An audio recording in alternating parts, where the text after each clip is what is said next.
Minister, I've done two pictorials. One of them is described as Africa at the dinner table. And if you look at Africa at the dinner table, Africa is on a plate, and it is meat. And the diners at the dinner table are France, the United Kingdom, the United States, the European Union, the Chinese, and progressively the Arabs. And my second picture is the African hotspots. It's not visible from there.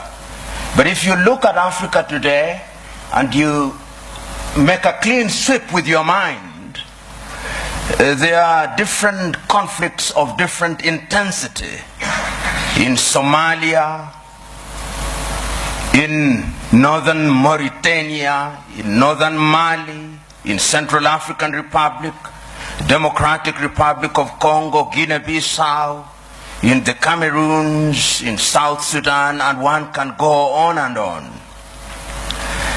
And there is a sense in which Africa has always been alive to the question of interference. I will refer this audience, particularly those who are starting, to take time and read the 32 odd speeches that were made in the month of May 1963 by the then heads of states and government of independent African states, the 32 of them. And there are two speeches that I want to isolate for this presentation. One was by David Dacko of Central African Republic. And in thanking Emperor Haile Selassie and Kwame Nkrumah on that day, he said that we must never forget that the colonial power has not left us. We must recognize that he did not go willingly. And if we don't check them, they'll come back again. And what would little Central African Republic do against them? Today, he is right. Today, if we remember the activities of France and how they propped up the regime of Jean Bedel Bokassa, he was right. Today, as the Honorable Minister has indicated, Africa remains the only continent in the world that is referred to in these terms, Anglophone, to mean that we are a sphere of our erstwhile colonizers.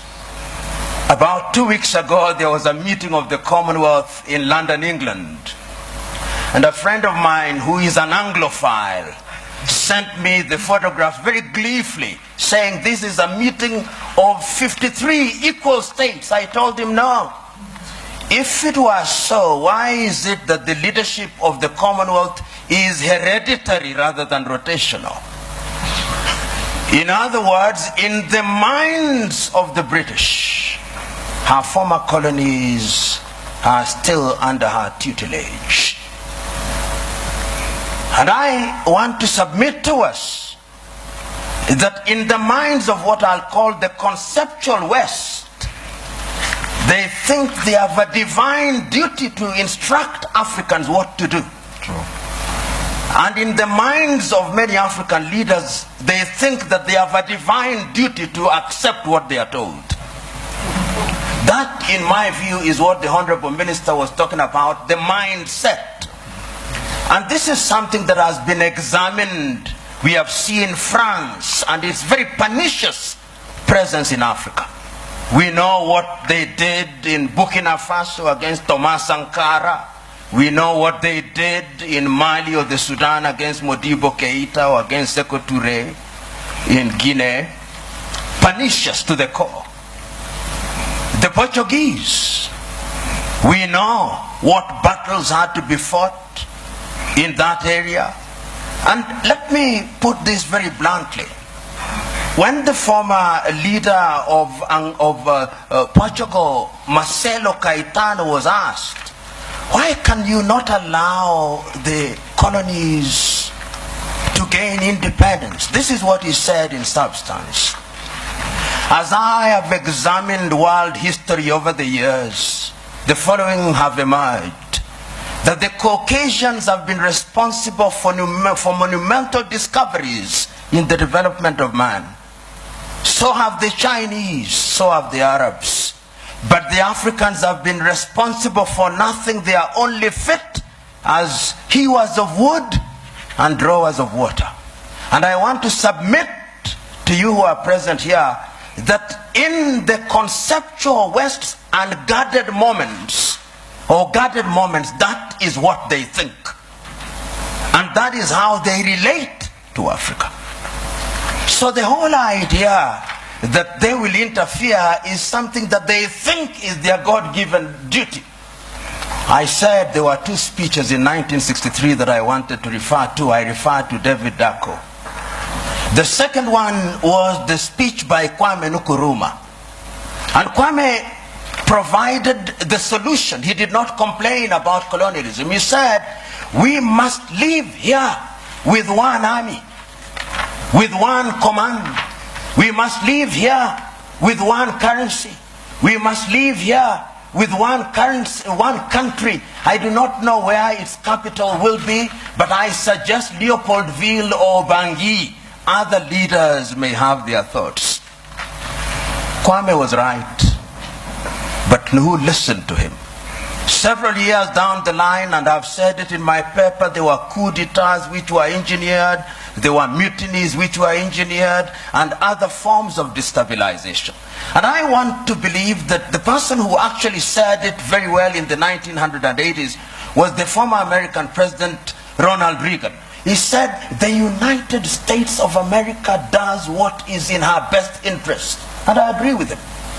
Does Africa do what is in her best interest? Do African leaders do what is in the best interest of Africa?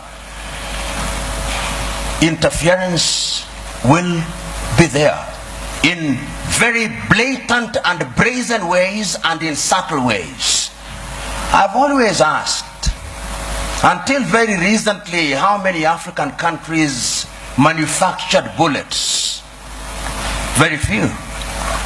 Until very recently, how many African countries, in fact, how many African countries manufacture jet fighters? How many African countries are involved in the arms industry? Some of the leading conceptual West countries which pontificate to us about prizes, peace prizes, are the leading manufacturers of landmines. And if you look at their foreign exchange earners, it is the military and security items. So they say with their mouths, what do they not believe in their hearts? In Kiswahili we say, vita vya panzi furaha ya kunguru. That when the locusts are fighting, it is the joy of the hawk. Because when they kill each other, they get the food easily, dead. It is in the best interest, I dare submit, without fear of contradiction, that the elite in the conceptual West does not want Africa to stabilize, despite their assertion to the contrary. And you'll see it in every country, because conflict is a major industry. Today, you look at South Sudan and the many peace conferences that are being held, but if you ask who supplies the arms, who provides safe havens, it is the conceptual West. And when I use the term conceptual West, I'm saying that it extends to countries which are geographically not in the West, like Australia or Canada. So I'm submitting in answer to your question, Joe, that interference is there, and it is part, to use this old cliche, of the neo-colonial project. The neo-colonial project requires that Africa must remain within the sphere of influence of these states. Today, if you look at the United Kingdom, which has left Europe, one would have thought that those are their cousins and that they should sit in comfort with them. You will now see their involvement being de-emphasized in Europe, and their interest and appetite growing towards the Commonwealth. Because in the Commonwealth, they are the major domos. They'll tell us what to do. in Europe, they have to grapple with the Germans and the French, and they don't like it. That is the unspoken bit of it. The French also are in Europe, but the Germans are too strong, and they don't like it. So they want to hold Côte d'Ivoire, Gabon, and tell them what to do. I do not know how many of you saw the press conference that was attended by President Macron of France and Nana Addo of Ghana. And when Nana Addo spoke as an African should, you could see the body language of the French president. How dare this man speak this way? In other words, I'm saying that interference is the mother's milk of European economies. But to answer your second question, they have their own recruits who Professor Philip Nying'oro will be speaking here. To use the old vocabulary of those days, they have the people you call their comprador bourgeoisie. You must remember. The comprador bourgeoisie are Africans with black faces, but essentially they are doing the bidding of these powers. They are the ones you'll find them in different spheres. And they will be present. They are in your cabinet, but they are actually representatives of the foreign intelligence agencies of those countries. We know this. If you look at the declassified papers from the United States, we now know that some of leading cabinet ministers in many African countries were working for the CIA or some Western agencies. So you are sitting in cabinet, and in these days of the mobile phone, they are possibly texting their masters in Europe and America.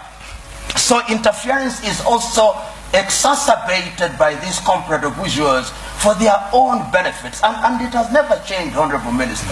In the early days of slavery, they gave some of the chiefs mirrors and alcohol. Today, what they give them are flats in Paris or in Dubai. And that is what makes them undermine Africa. The third mode of interference is through institutions. Look at the competition as it is now. There is a new entrant into the market that is called China. China is very subtle. Many people wrote the obituary of Rwanda in 1994. 20 years down the line, it has been demonstrated that Africans can actually do it. Between 1983 and 1987, I think Thomas Sankara in Burkina Faso also demonstrated that it can be done. We saw in Somalia, despite their problem. So my prescription is African unity. Africa must now begin to negotiate initially in terms of blocks, SADC, ECOWAS, East African Community, and ultimately as African Union. And lo and behold, we must do it. And I've always said this cliche: we must do it, because if we don't do it, we will be done. Thank you.